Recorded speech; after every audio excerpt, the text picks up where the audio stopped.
And finally, they were once a stalwart of every home in the UK, on hand to help with household emergencies. But as we've gone digital, demand for a physical phone directory has waned. And today, the final paper copy of the Yellow Pages was delivered in Brighton, the city where it all began 53 years ago. Sangeeta Kandola says goodbye to an institution. Delivering the final paper editions of the Yellow Pages in Brighton, where it all began back in 1966. The actor James Nesbitt, who, well, is no stranger, albeit in the ads, to the big book of businesses marking the occasion. Hi. What happened? Terrible hairdresser. Look, some idiot's cut my niece's hair. Yes, please. I know this haircut has nothing to do with you, but my sister is watching outside and I want her to think that you did it.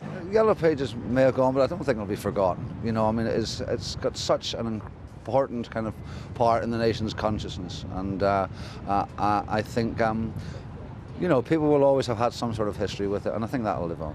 We don't just help with the nasty things in life, like a blocked drain. For the last 53 years, the weighty Yellow Directory has sat next to the landline in nearly every home in the UK. My name, oh yes, it's J.R. Hartley.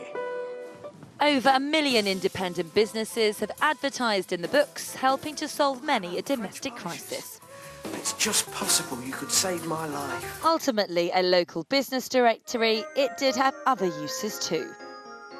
The actor who played the resourceful boy says he's never been allowed to forget his part in the advert. He must have done at least 30 takes, I believe. I've had a few taunts and a little bit of fun poked at me for it. I'm still on the short side, so I still get the odd book thrown at me. A laptop isn't really going to do me any favours. Time was called on the paper edition as the big yellow book was rendered redundant. As like so many other businesses, it's focusing on a digital platform only.